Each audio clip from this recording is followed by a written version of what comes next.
Okay, Rabbi Schwartz actually kicked off our Pesach series last Wednesday, and I'm halfway through. I'm trying to listen to the ones that I missed about the Arba Banim. But anyway, here we're introducing Rabbi Schwartz for our Parsha share. So as I'm sure many of you know, Rabbi Schwartz has been rabbi of Ohei Tzedek on the west side of Manhattan since 1988. He's been teaching at Yeshiva University since 1983, and really one of the experts in Bible studies and Tanakh. And it's a pleasure to welcome, without further ado, Rabbi Schwartz. Vakasha.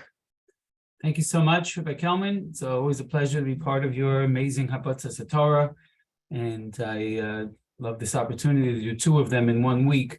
So thank you for that. And this one is not directly related to Pesach, but I will connect it somewhat.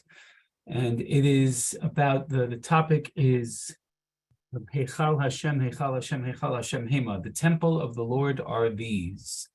Now, the temple of the Lord is quite obvious. It's a structure in the heart of Jerusalem, and but that's not what Yirmiyahu seems to be saying here. But so our exposition today will be chapter 7 of Sefer Yirmiyahu, and it is one of the rarest haftorahs of the entire year. It is hardly ever recited 4 or 5 times a century, but nonetheless, I chose it as today's topic. It is a crucial topic for us, and it is one of the most bizarre beginnings of any haftorah of the entire year. You just finished reading a parsha that culminates so much Torah reading about God's holy sanctuary and what we do in it. That's Truma Tzav Kisisa Vayaka Pekuda Vayikra and Tzav. Next week we'll read about its completion and its celebration of that completion by Yebayom Hashmini. And we read Haftorah on Parshat Tzav that begins with the pasuk Perek Zayin pasuk Chaf Beis. All you need for today is the text. Perek Zayin pasuk Chaf Aleph. Ko Amar Hashem Tzvakos Elokei Yisrael.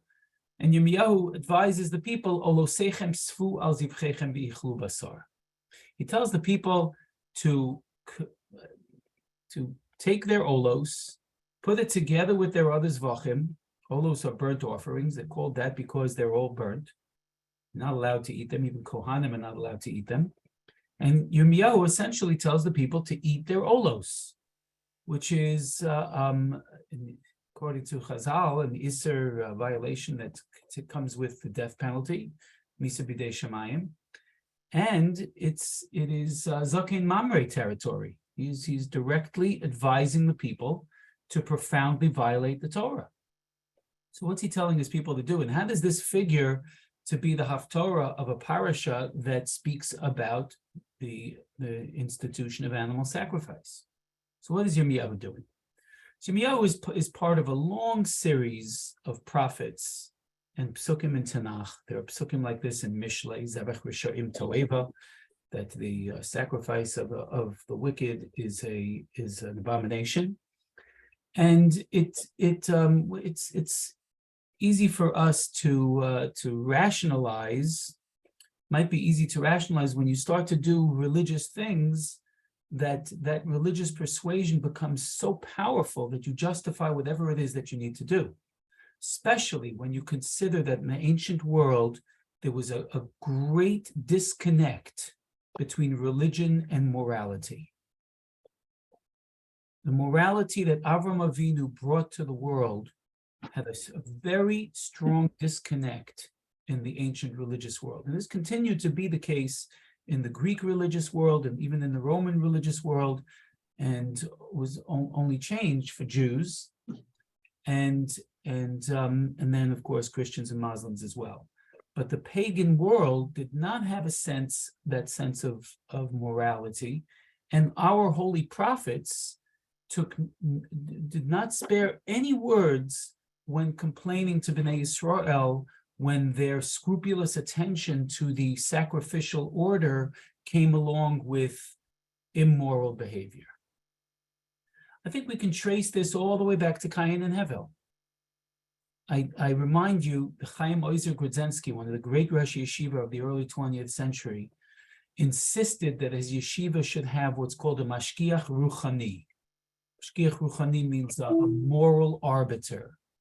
Now you see many law firms and hospitals have these moral arbiters who step in to assure that the decision making is always tinged with morality.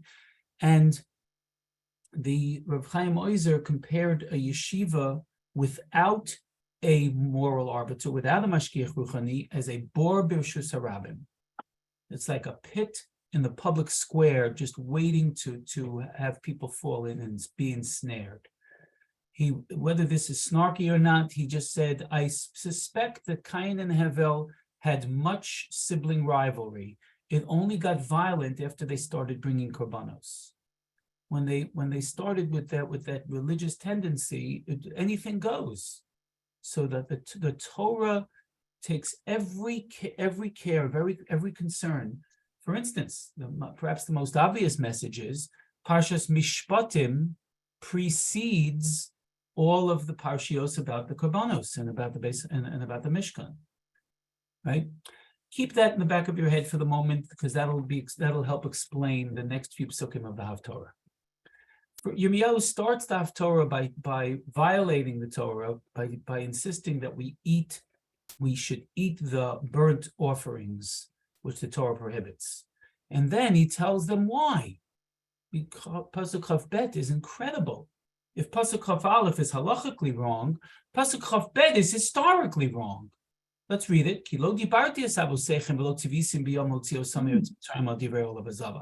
I never told your ancestors, I never told your parents, I did not command them about the institution of sacrifice when I took them out of Egypt. And I'm saying, what? Is Yirmiyahu oblivious to the Torah reading last week and this week? And the whole Mishkan? What was that for? What are we doing in the Mishkan if not offering korbanos? So what does he mean, I did not command your forefathers about animal sacrifice when I took them out of Egypt? What does this mean? So perhaps we can use this element of morality to explain what Yirmiyahu is saying here. Indeed, the day we left Egypt, meaning around the time we left Egypt, we were given a sacrifice. Sacrifice was the very first element of our law in terms of an institution, if you will, but it really wasn't meant to be a sacrificial order. The purpose of the Korban Pesach, of the Pesach sacrifice that we offered the night before we left Egypt, was not meant to be certainly not according to the Rambam and Rashi, the beginning of an institution. It was meant to wean us away from the idolatrous practices of the Egyptians. The Egyptians worshipped the ram. The ram, remember, at the time of Pesach, is the constellation in the sky, Aries. And the Egyptians also worshipped the Nile, and they worshipped the sun. The Egyptians worshipped a fertility goddess that had the head of a frog named Heket. And they worshipped animals. And you see that the plagues all fulfill Uve Elohim Mitzrayim Esesh Fotim. Right? The Jews had to see not only the Egyptians laid bare, but also their gods laid bare. Their gods would be judged. Right? When Moshe insisted that he's ready to take all of Bnei Israel out into the desert, Paro said, Re'u ki ra'ah neged pneichem.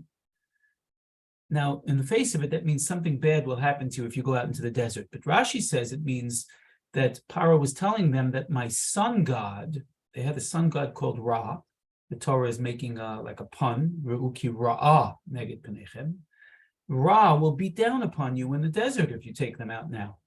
The next plague that took place after he said that was Arbe. And the Arbe, the Torah says, was Vatechshach ha'aretz. It darkened the land. You couldn't see the sun because of the Arbe. Well, the next plague also was Choshech, like a 1-2 punch. You have a sun god, I'll show you a sun god. Right? So the Korban Pesach, the purpose of the Korban Pesach was to take an animal that the Egyptians worshipped and to prepare it in a way that was sort of in your face, so that the Egyptians could smell the way it was prepared, so it had to be roasted. They could see it. It had to be roasted whole. And the blood of this animal had to be dabbed on their doorpost, and the Egyptians would were powerless to do anything about it. Look back in plague number 4, when after Makas Arov, when Paro told Moshe, listen, don't go far out into the desert to worship your God. Worship your God here. And Moshe said, what? Part of that worship is to sacrifice animals you worship. If we offer the gods you worship, you don't think they'll stone us? Well, that's something they ended up not doing after plague 10. Right? Between plague 4 and plague 10, 2 things happened. The Egyptians were so weakened, they were powerless to do anything about us tying up their God to our doorpost and for 4 days and being prepared to slaughter it. And the Israelites were no longer afraid to do so. That was a test of their gumption and of their chutzpah of standing in the face of their former masters to do such things to the God that they worshipped. Right. So the whole Korban Pesach was not really an avoda per se. It was meant to be, like Rashi says, Mishchu ukechu lachem tzon. Mishchu et atzmachem min ha'avodah zara. Draw yourselves away from the idolatrous practices of the Egyptians, v'shachatu Pesach, by bringing the Korban Pesach. Okay, you see that some of the observance of the Pesach service in itself was meant to wean us away from the not only the events just before we left, but the Egyptian way of life. I'm sure everyone here knows that one of the major contributions of ancient Egypt to the diets of the ancient nutrition was yeast, was bread products. So refraining from yeast for 7 days, having no chametz for 7 days, was another way of getting Egypt out of us. Right? We had to take the Jews out of Egypt, but we also have to take Egypt out of the Jews. Right? There is really an amazing picture that you can find in the I believe it's in the Louvre, but there is they have the actual drawing of Ramses in the conquest of Kadesh, where he has a room with the exact dimensions of the Mishkan, where he is in the inner sanctum surrounded by wings, the wings of creatures that are protecting him.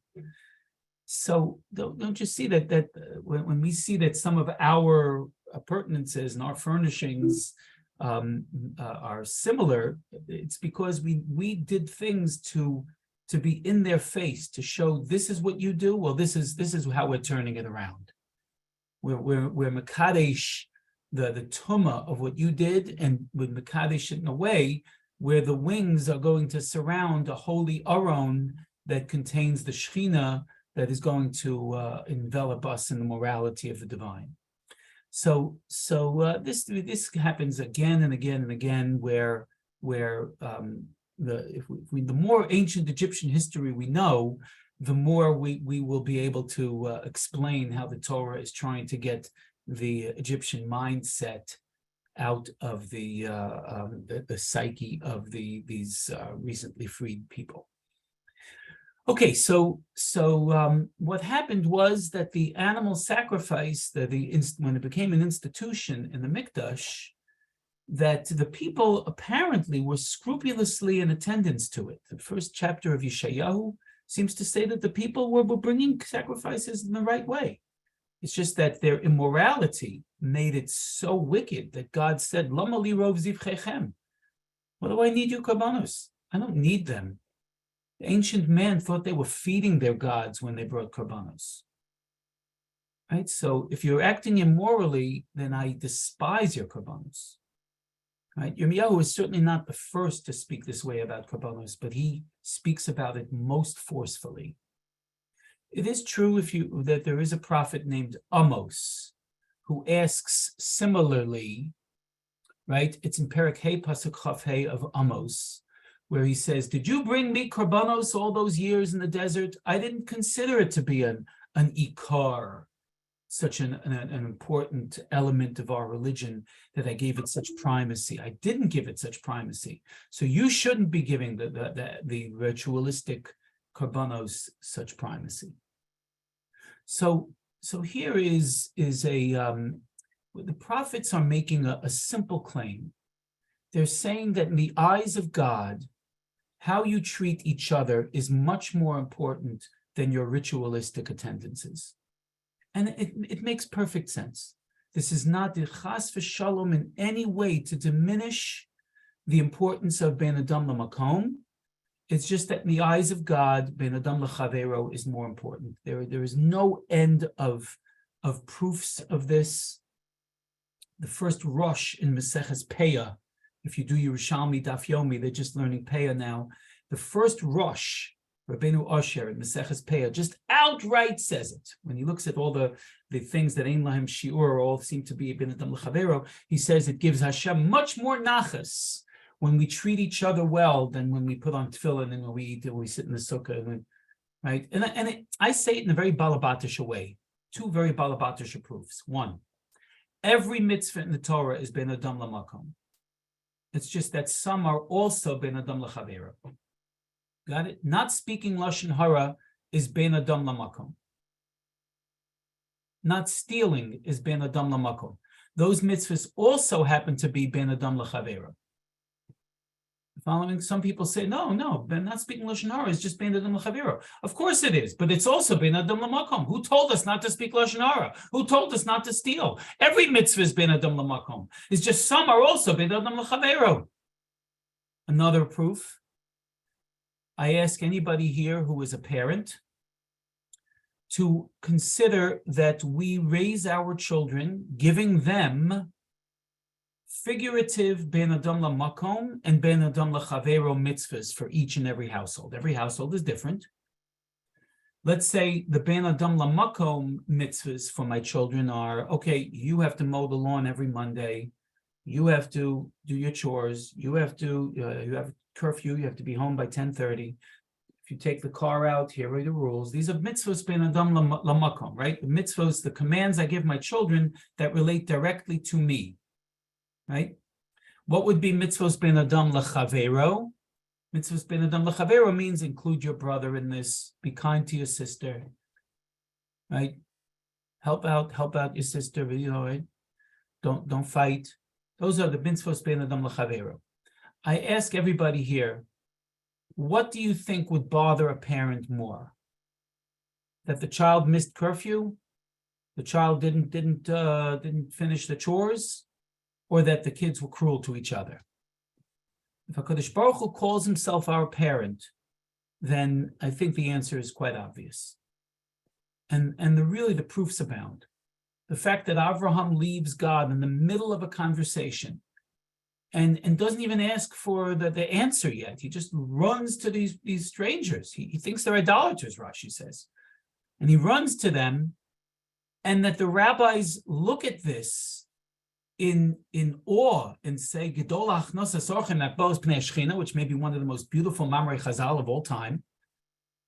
I must tell you, from what we know from Sumerian and ancient Egyptian and Babylonian and Akkadian and Ugaritic literature, if a hero does that, the god strikes him down with a thunderbolt. You don't leave your god in the middle of a conversation. You're too afraid to do that. So our holy commentaries spare no expense in teaching us that mishpatim takes precedence over truma tetzav v'kisisa b'yaka b'kudei.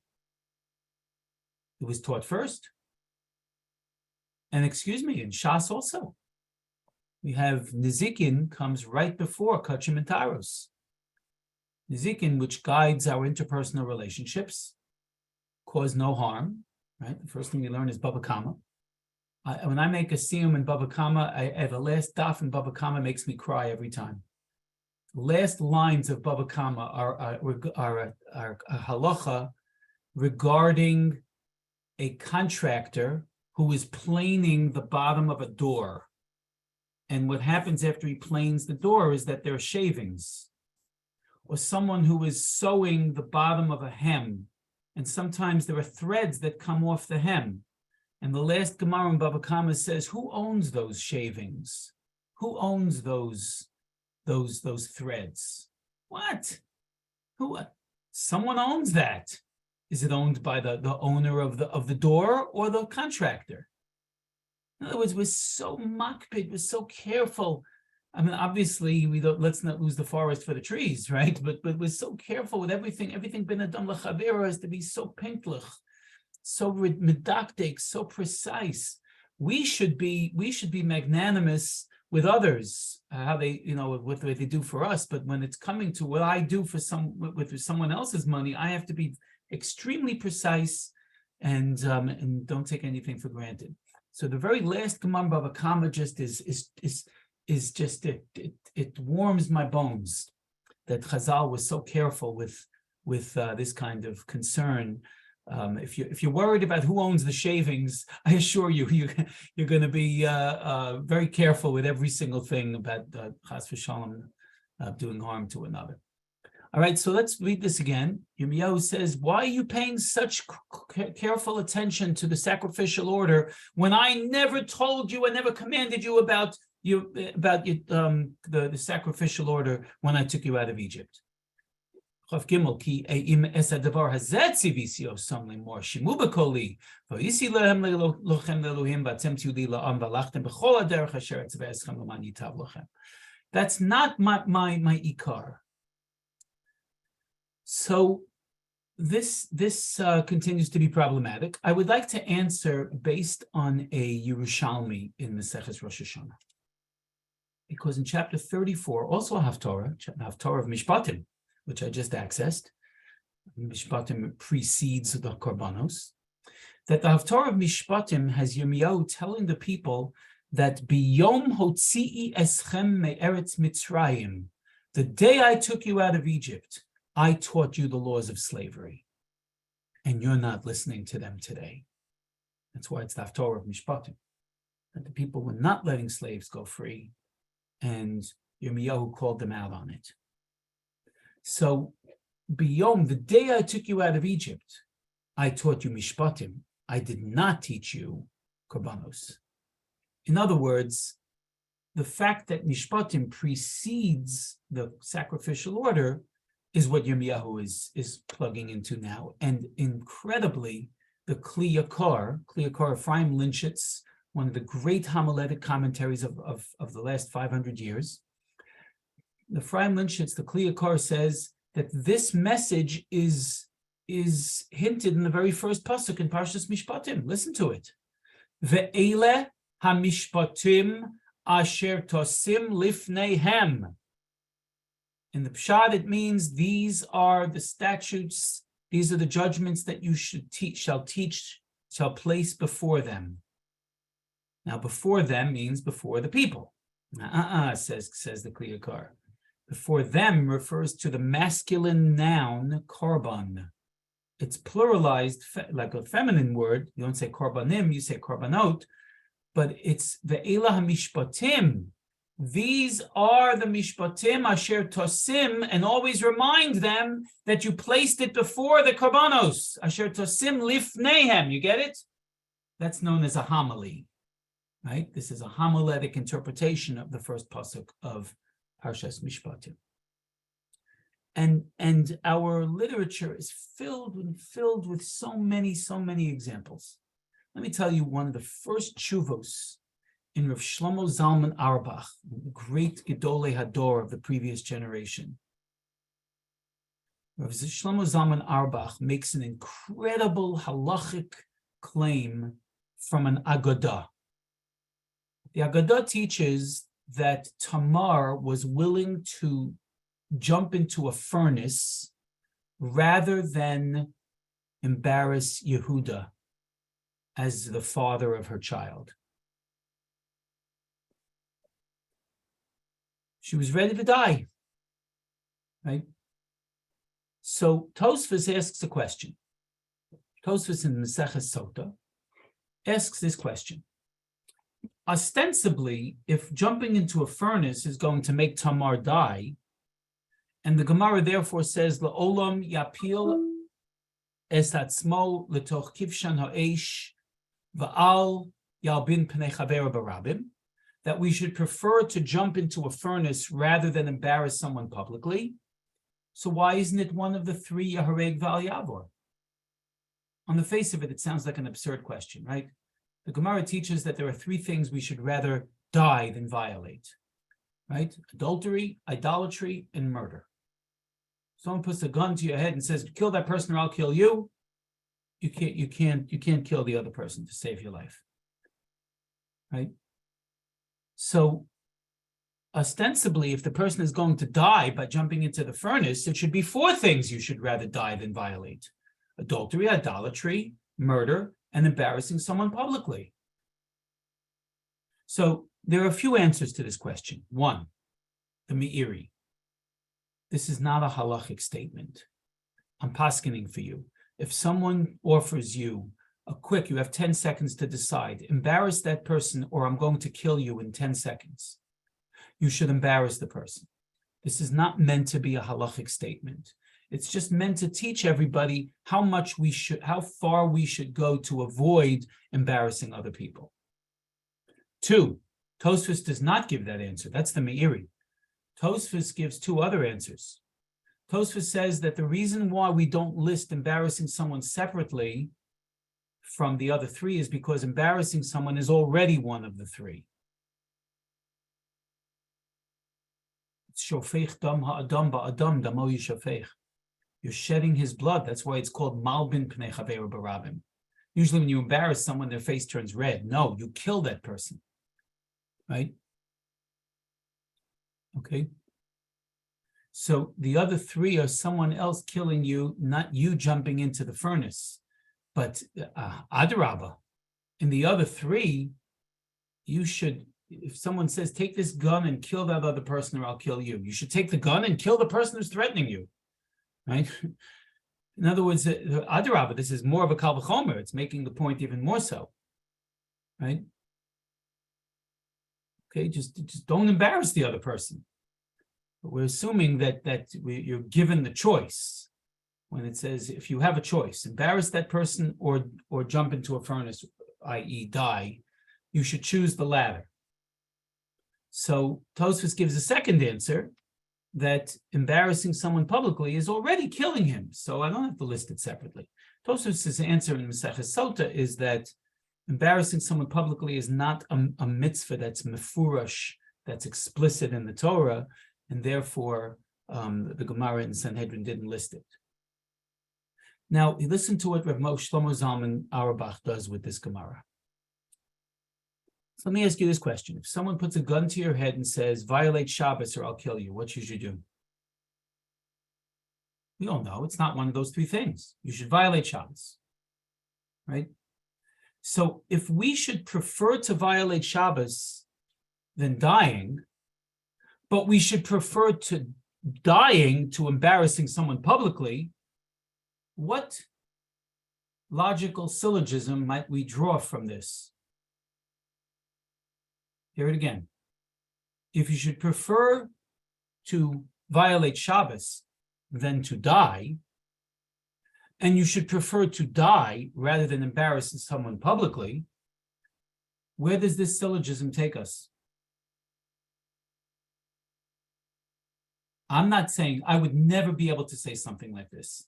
This is the holy pen of Shlomo Zalman Auerbach. He derives from this that you're allowed to violate Shabbos to save someone from embarrassment.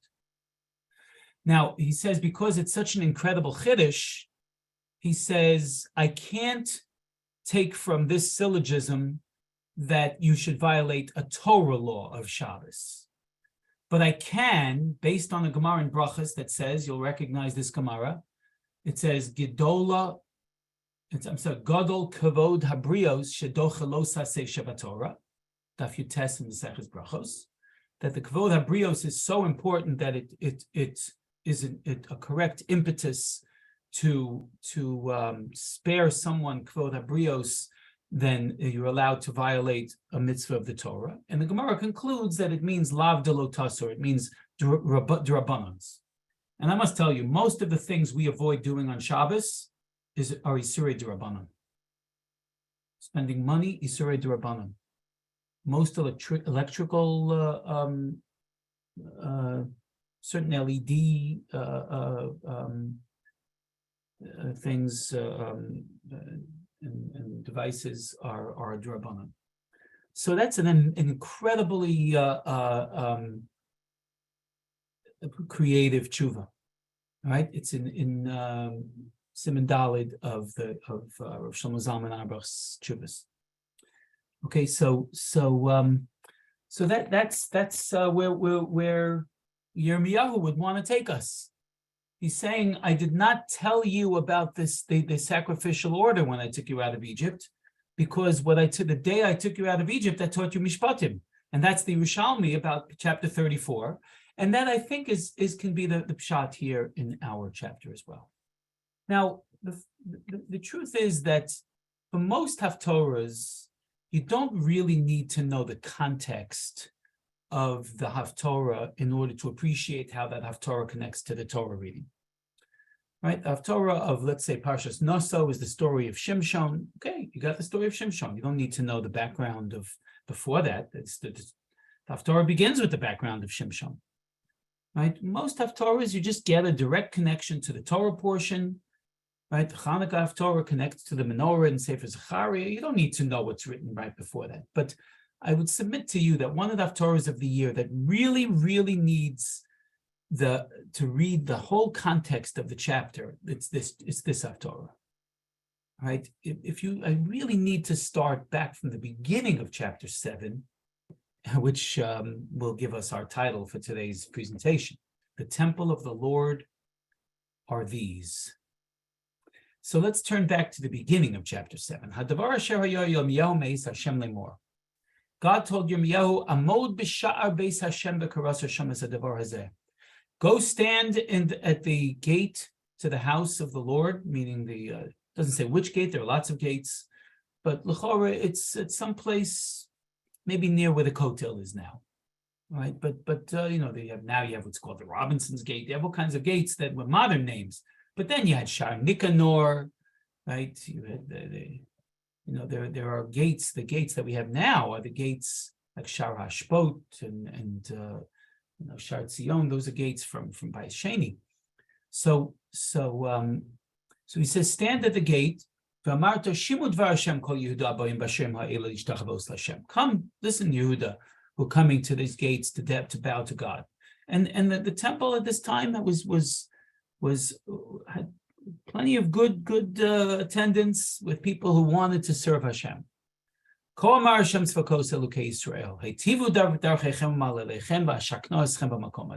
Improve your ways, and I will make my Shekhinah reside in this place. That means that the decree for the Babylonians still looks like it's not set. Right? We still can make sure that God's Shekhinah remains in this place. Do not rely on those lies that those false prophets are telling you. And here is one of the most certainly bizarre prophecies in this book, maybe in all of Tanakh. Here is the word of God. Heichal Hashem, Heichal Hashem, Heichal Hashem. What? And Yirmiyahu calls these lies. Don't listen to these lies. The temple of the Lord, the temple of the Lord, the temple of the Lord are these. So whenever you see something so bizarre, the first thing you have to do is Targum Yonasan ben Uziel. Right? And that's why Rashi just quotes it. I should just read the Rashi on this pasuk. It's Aramaic. Right? The Targum reads, don't think that all you have to do is attend at the temple of the Lord 3 times a year. Heichal Hashem on Pesach, Heichal Hashem on Shavuos, Heichal Hashem on Sukkos, and you kiss up to God, and then you can go back home to your cities and continue with oppressing the widows and the orphans. I will not abide by such behavior. Okay, Rashi mentions that Tlas Zimnin B'Shata, which means 3 times a year. We don't want those 3 days a year Jews. That's not what I want. I want people who go back home and treat their people with respect. Okay, So the Radak says these are specific words of Nevi'ei Sheker, and the Radak quotes his father, who said that in Divrei Hayamim, the Beis Hamikdash is comprised of three main buildings. One building is called the Dvir, that's the Kodesh Kodashim. The main building that houses the menorah and the shulchan with the breads and the Torah's altar is called the Heichal. Heichal in Akkadian means a big room. Right? That's a borrowed word. It's not a Hebrew word. Lahachil became a Hebrew word, which means to encompass, like a big room does. Right? So, and the third room was called the Ulam. Ulam, Heichal, and Dvir. So what Radak says that the lie was that don't listen to this Yirmiyahu who's telling you that you have to improve your ways or else God will turn his back on you. We have the Heichal Hashem, Heichal Hashem, Heichal Hashem. We have the Beis Hamikdash in our hands that will save us. There's no way anything bad can happen to this Beis Hamikdash. The Radak proves his point because Yirmiyahu is about to bring up the destruction of Shiloh. Why would he bring up the destruction of Shiloh at the time of Shmuel? Because he's threatening them. The same is about to happen to Yerushalayim, and the people said, no way! God would never allow his temple to be destroyed. Right? And Yirmiyahu is telling them, oh yeah, he did already. It happened. The Philistines destroyed the temple of Shiloh because in light of the behavior of the sons of Eli, the temple of Shiloh was not a temple at all. You really want to know what is the temple? The title of this year. Temple of the Lord are these. The Malbim says, you think this Heichal Hashem is a real Heichal Hashem? You're wrong. The true Heichal Hashem, now you see why it says it 3 times. The true Heichal Hashem is Hema. Read on. Ki metiv tetivu es darchechem vesmal alechem. Imasot tasu mishpat ben yishu vein re'ehu. Geri asom v'amano lo tashoku. V'dom naki al tishbechu b'makom hazeh. V'achrei Elohim acharim lo telchu l'ra lachem. Then vishikanti eschem. You take care of widows and orphans and strangers. I'll see to it that you're safe. But I will not abide by a people who continue to behave this way. You see, people often make the mistake that their success is a function of God's satisfaction. Yirmiyahu is not the first one to challenge.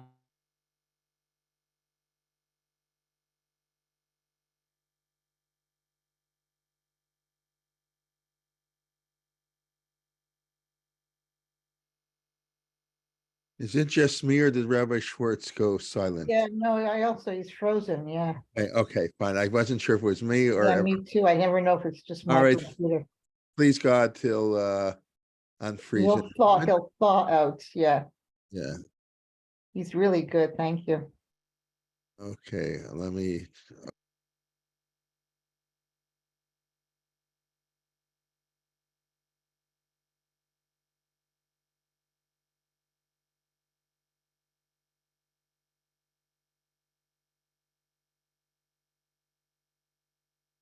Yeah, I just think he just left, I think, so I imagine he'll come right back. I'm assuming he sort of realized and he'll log in, so patience, we can review this year. Yes, okay.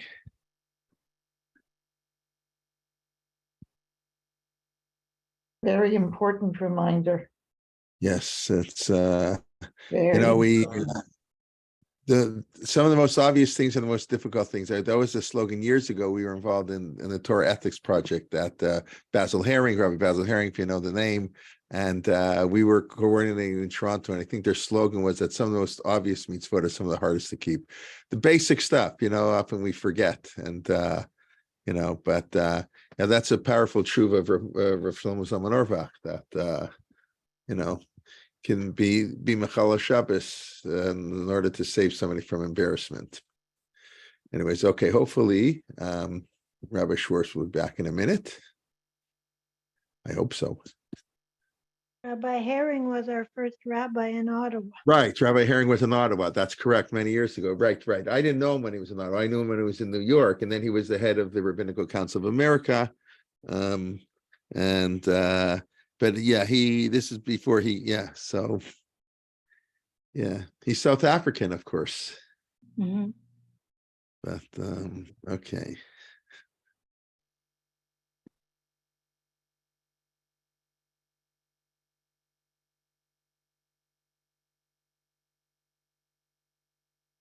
And let me give Rabbi Schwartz. Rabbi Jay, can Yeah. you call him? Can you call Yeah, him that's to make exactly what I'm sure- going to do. I'm going to call. Make sure Yeah, that he's well, because yeah, some of his hold on a hands were second. Yeah, done. the phone. Okay, yeah, I'll try calling him. I appreciate everybody's patience and apologize. Hold on.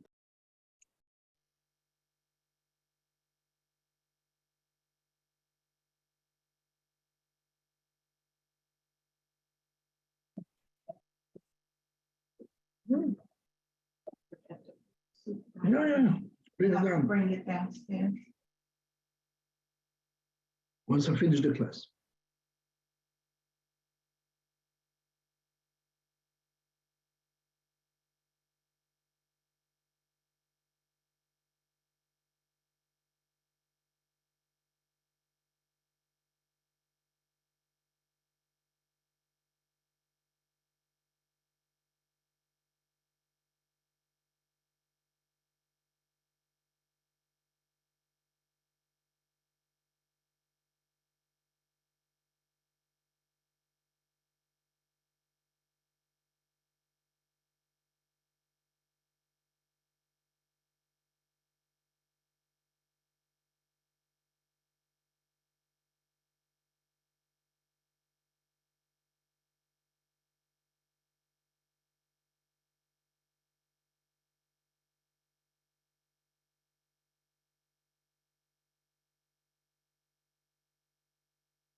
Okay, I see I have his shul number on my file. That didn't work, so I'm going to just try to get his home number. I apologize. Hold on.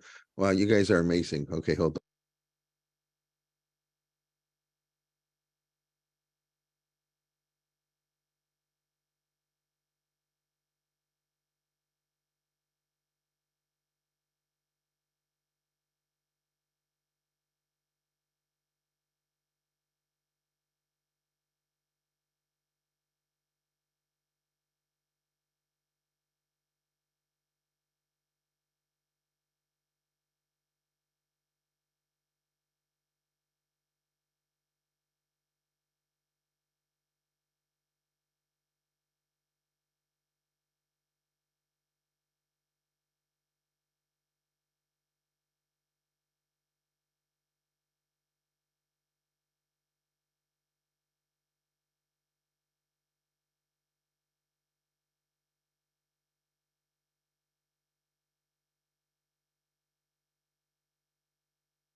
Rabbi, could you repeat the part he said about, it's okay, I'm asking Rabbi Kelman. Could you repeat the part he said about how do you extrapolate from you should violate Shabbos rather than committing murder. And what was the second part? Okay, I can do that. Okay, I'm sorry, I haven't been able to get a hold of him, but if basically to answer your question, what he said was that Jewish law says if somebody puts a gun to your head and says violate the Shabbat or I'll kill you, or so you violate Shabbat. So clearly saving your life is more important than the violation of Shabbat. But if somebody puts a gun to your head and says embarrass somebody else, so according to many authorities, and the Binyan Sian has about this, right? According to many authorities, you actually have to give up your life, as wild as that sounds. So if you say that, so then it's clear that saving a person from embarrassment is more important than the keeping of Shabbat. If you have to give up your life rather than embarrass somebody, but you don't have to give up your life to violate the laws, to keep the laws of Shabbat, so you don't have to give, you can give up Shabbat to save your life, so you can give up Shabbat to not embarrass somebody, because not embarrassing somebody is even more strict than giving up your life. And if you can give, did you follow? Was I clear at all, or was that, did I make it? Well, I thought he was extrapolating to, you can violate Shabbat to save a sick person. Yeah, or your own life. That's true, but or to save your own life. You can always violate the Shabbat to save a person's life, even if it's very, very doubtful you'll save that person's life. Oh, so you mean if you can save your own life, you mean you can violate Shabbat to save anyone else's life? That's how Correct. it's okay. Right. And then, but and then since embarrassing is even worse, so you can violate Shabbat in order to embarrass somebody. But he said it's so it's such a novel idea, he was afraid to say that by biblical laws of Shabbat. So he only said that on rabbinic laws of Shabbat. But then Rabbi Schwartz was pointing out that most of the laws that we keep on Shabbat are rabbinic in nature, not biblical. But okay, I've emailed Rabbi Schwartz. I haven't been able to get a hold of him on the phone. I imagine there's some technical problem. Maybe we can wait a couple more minutes. I don't know what to say. I mean, I would finish whatever I can't finish Shishir, but we just, ethics are more important than ritual. That's for sure what he's saying. He also mentioned Malbim Pnei Chavero. Then the face becomes white. Right. Because when you embarrass somebody, it becomes that's like red. Murder. Right. When you murder, when you embarrass somebody, you turn red and then you turn white. The turning of white is like the taking away his blood. That's the comparison into murder. When a person there's no life, there's no blood in them, so they're all white. So there's if they're no longer living. So that's the idea. When the person's turning white, that's an act of murder. I think that's the understanding of the phrase "Hamalbim pnei chaver b'rabim." You whiten somebody's face in public. The white is I would call it internal bleeding, which of course we know is all more serious than external bleeding. So that's the comparison. But that's the Mishnah in Bava Metzia, Hamalbim pnei chaver b'rabim. Anyways, okay.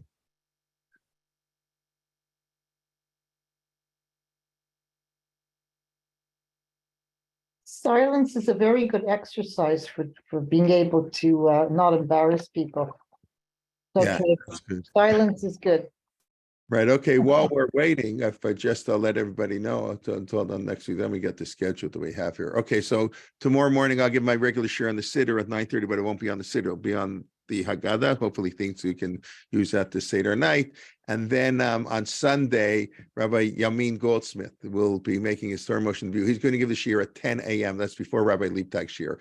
The special halal of Seder night. Then Rabbi Liebtag will follow at 11:15 on Sunday. One night or 7 days, how often do we have to eat matzah? And then on Monday, at 11 a.m., Rabbi Alex Israel will be giving a shir on Chipazon, leaving Egypt, leaving fast, leaving slow.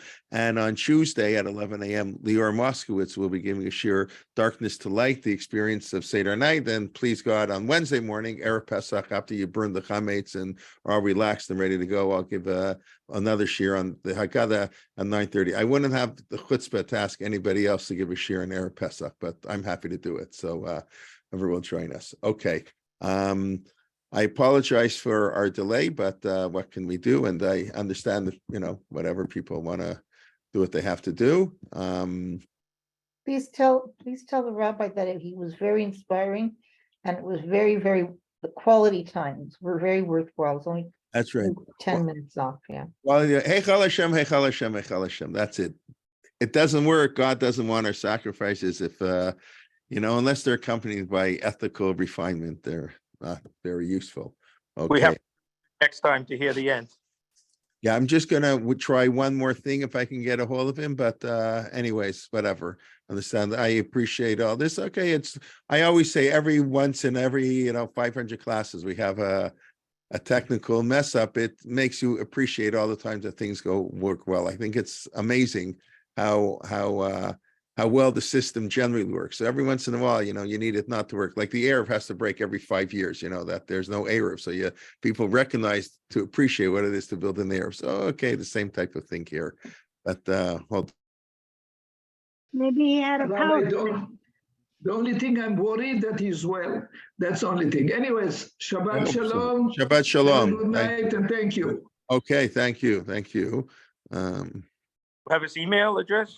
I do. I've emailed him already, but I imagine there's some electronic problem, and hopefully I'll hear from him. I try calling, emailed him. Yeah. I mean, we're just whatever. These things happen. It's amazing they don't happen more often, Rabbi J. I mean, That's what I was saying. That's exactly the point. So everybody appreciate. Listen, I was checking on my notes. It turns out last year Parshat Shavua was, I don't know, right after Pesach, whenever it was at the leap year. So I actually gave the shir last year, the Parshat shir in Parshat Shavua. So I was just looking over my notes, what I spoke about last year, but wasn't about this at all. The totally different things I spoke about, which is good. Okay. Yeah. Yeah.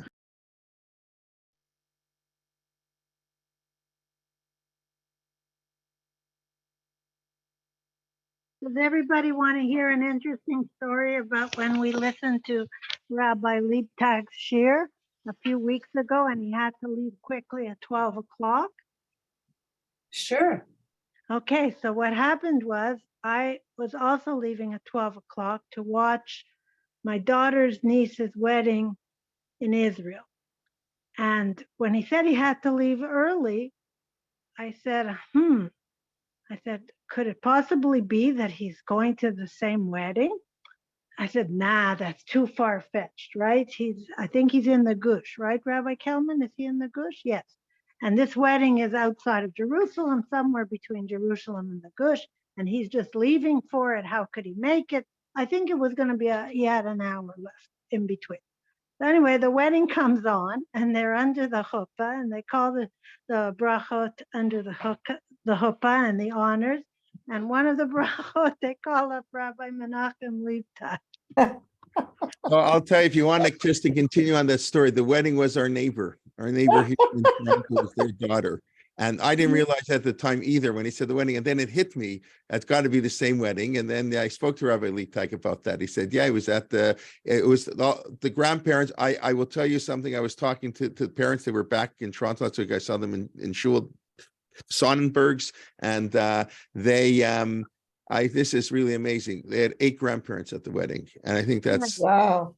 Right, and that's my daughter's. 2 of the 8 live in Israel and 6 live 2 in Toronto, 2 in Calgary. I don't know where the other 2 live. Norek Simphas. So And that's my really daughter's. special, a special bracha of 8 grandchildren, 8 grandparents Yeah. at a wedding. It's really something special. So that was our neighbor, right? I know Annie, right? Okay, so that's That's Just my wonderful. son-in-law's brother. That's my son-in-law's right, brother. correct. That's your son-in-law's brother. Yes, I know that. Correct. Yes. But it So- was just, my husband and I were dumbfounded because I didn't even want to say it out loud. Could he be going to that wedding? Because he'd say, are you kidding? It's such a Yeah. coincidence.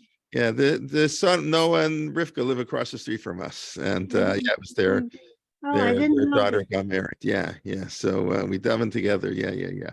All right, I think we will call it an evening, and I'm amazed how many people are still here. Erev Pesach, and it's so eager, waiting for their Torah to come. The Gemara says that machshava tova k'maaseh dami, that a thought is considered like an action, a good thought. That people want to learn Torah so much. So thank you very much.